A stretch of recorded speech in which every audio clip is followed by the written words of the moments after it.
He taught me how the mind works. He taught me how I could shape my mind to attract the things I wanted into my life. He showed me that nothing is impossible, that you can attain it if you really want. If you want to attract something in your life, you need to understand what that frequency is that you want, and then change the energy in your body to match that frequency. And when you do, you attract that. You know, a lot of people talk about this law of attraction and stuff, but I never really understand it or explain it properly. And I think sometimes the New Age world can just get away by saying all kinds of, oh, the law of attraction, and, you know, do this and do that, and it will attract it into your life. But there's no practical steps or actually understanding the science of how these things work.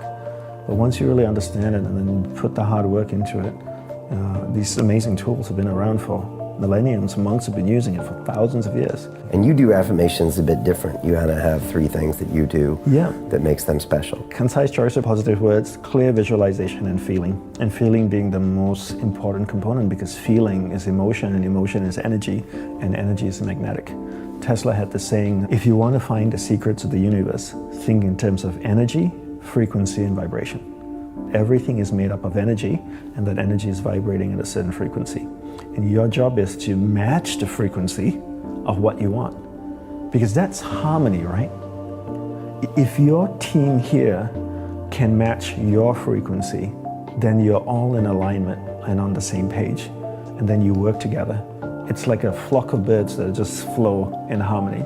You see them flying in the sky, they never crash into each other. They all fly in harmony. It's like the old radios, right? You tune it, the station is 74.5 FM, and if you get to 74.4 FM, you get static and music. 74.6, static and music. 74.5, perfect music. 74.2, just static.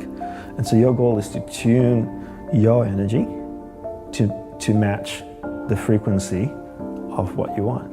And then that's when that attraction comes. Concise positive words, clear visualization, and corresponding feeling. Right? The feeling is emotion. So when I say corresponding feeling, if you want something, you need to match the frequency of what you want. So remember what Tesla said, think in terms of energy, frequency, and vibration. So the same thing with concentration, right? Concentration is a science and an art. A science because there are clear steps that you need to take to work towards a goal, and an art because it requires repetition and practice, right?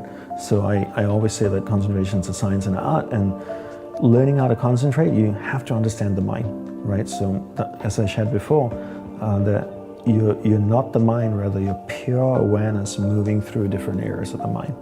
And I define concentration as my ability to keep my awareness on you for an extended period of time until I make a conscious choice to shift it to something else. So most people allow someone or something outside of them to control where their awareness goes.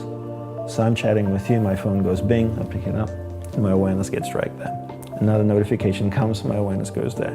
I see a noise out there, I hear a noise out there, my awareness goes over there, right? So my ability to keep my awareness on you or something for an extended period of time is my ability to concentrate. Your whole day needs to be filled with rituals, and you need to look at your life the same way an Olympian might look at his or her life, where the whole day is filled with rituals. And in the monastery, we meditated as a group for 1 hour a day. That's all we meditated. People always think that monks meditate all day and they're slowly sweeping the sidewalks. But we don't. Meditate 1 hour a day. What are we doing the rest of the day? Gurudeva taught us to practice concentration. Not to practice mindfulness, practice concentration. So if you're speaking with another monk, you give that person your undivided attention. That's what we practice all day. And I think people take a different approach right now. They think, if I meditate for 10 minutes in the morning, I'm good, I'm zen. And the rest of the day I can just do whatever I want to do. And the rest of the day is constant multitasking. So I'm doing many things at once in a poor way. So what do you become good at? You become good at whatever it is you practice. Because practice doesn't have the ability to discriminate between what's a positive practice and what's a negative practice. So if you practice something negative all the time, you become really good at it. So if you practice distraction all the time, 10 hours a day, what do you become good after 6 months? Distraction. Anybody practicing anything for 10 hours a day becomes really good at it. And the truth is, with 24 hours in a day, most people sleep, 7, 8 hours? So you're awake for 16. And out of the 16 hours, are they only practicing distraction for 7 or 8 hours? Probably more like 13 or 14 hours a day of practicing distraction. So if you do that 7 days a week, imagine if you practice playing the piano 14 hours a day, 7 days a week. How good would you be after 6 months? So how good are people at distraction? If you look at most people out there, they are, you're talking about mastery, they have mastered the art of distraction.